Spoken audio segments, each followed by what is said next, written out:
आज हम बात करेंगे उस बड़ी कूटनीतिक घटना की जिसने पहलगाम आतंकी हमले के बाद पूरे विश्व का ध्यान खींचा है। जी हां, बात हो रही है रूस के राष्ट्रपति व्लादिमीर पुतिन और भारत के प्रधानमंत्री नरेंद्र मोदी की बातचीत की, जिसमें पुतिन ने साफ शब्दों में कहा है कि आतंकियों को सजा मिलनी ही चाहिए और रूस इस लड़ाई में भारत के साथ खड़ा है। 22 अप्रैल 2025 जम्मू कश्मीर के पहलगाम में एक दर्दनाक और कायराना आतंकी हमला। कुछ हथियारबंद आतंकियों ने टूरिस्ट को निशाना बनाया। इस हमले में 26 निर्दोष नागरिकों की जान चली गई और दर्जनों घायल हो गए। यह हमला न सिर्फ मानवता के खिलाफ था, बल्कि भारत की राष्ट्रीय सुरक्षा और अखंडता के खिलाफ भी सीधा हमला था। भारत में इस घटना को लेकर जबरदस्त गुस्सा है। सोशल मीडिया से लेकर संसद तक हर तरफ पाकिस्तान की आलोचना हो रही है, क्योंकि शुरुआती जांच में यह सामने आया है कि हमले के पीछे पाकिस्तान में बैठे आतंकी संगठनों का हाथ था। जी हां, खासकर लश्कर-ए-तोयबा और TRF यानी दी रेजिस्टेंट फ्रंट का। अब इस घटनाक्रम पर अंतर्राष्ट्रीय प्रतिक्रिया भी सामने आने लगी है और सबसे बड़ा बयान आया है रूस से। रूस के राष्ट्रपति व्लादिमीर पुतिन ने प्रधानमंत्री नरेंद्र मोदी से फोन कर इस हमले की कड़ी निंदा की। उन्होंने इस बात पर जोर दिया कि इस जघन्य हमले की दोषियों को किसी भी कीमत पर सजा मिलनी चाहिए। पुतिन ने साफ तौर पर कहा, रूस आतंकवाद के खिलाफ लड़ाई में भारत के साथ खड़ा है।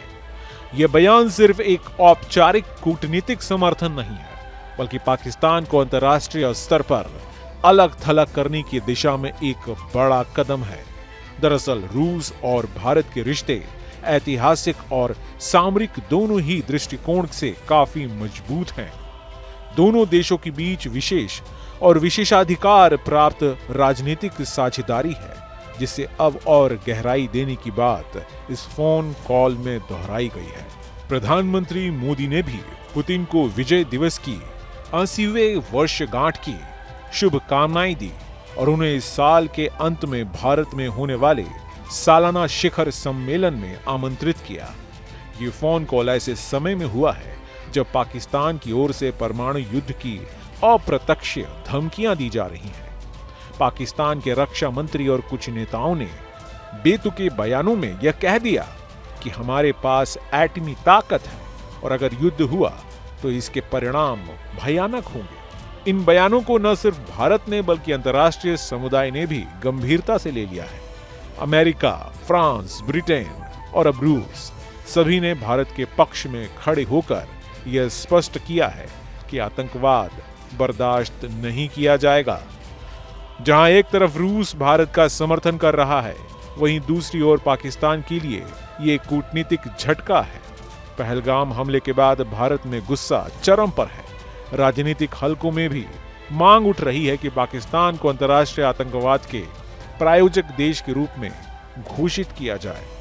NIA, रॉ और सेना के इन्वेस्टिगेशन में अब तक कई बड़े सुराग हाथ लगे हैं, जिनमें ISI और लश्कर की मिलीभगत साफ झलक रही है। अब जब भारत को रूस जैसा मजबूत सहयोगी खुलकर समर्थन दे रहा है, तो यह पाकिस्तान के लिए निश्चित तौर पर चिंता की बात है। लेकिन इस बीच संयुक्त राष्ट्र और कई वैश्विक संस्थाएं दोनों देशों से संयम बरतने की अपील कर रहे हैं। हालांकि भारत ने पहले ही साफ कर दिया है कि आतंक के खिलाफ लड़ाई में कोई ढील नहीं दी जाएगी। इस पूरे मामले में रूस का स्टैंड बताता है कि भारत अब अकेला नहीं है। रूस के समर्थन का मतलब है कि भारत को न सिर्फ सैन्य या राजनीतिक सहयोग मिलेगा, बल्कि कूटनीतिक स्तर पर भी अंतर्राष्ट्रीय मंचों पर मजबूती मिलेगी। पहलगाम आतंकी हमले से लेकर पुतिन और मोदी की बात तक, इस घटना ने एक बार फिर दिखा दिया है कि भारत की विदेश नीति कितनी मजबूत और संतुलित है। और अब जब बड़े वैश्विक नेता हमारे साथ खड़े हैं, आतंकी और उनके सरपरस्तों की उल्टी गिनती शुरू हो चुकी है। अगर आपको यह वीडियो जानकारी पूर्ण लगी हो तो इस वीडियो को लाइक करें, शेयर करें और हमारे चैनल को जरूर सब्सक्राइब करें। Team news state.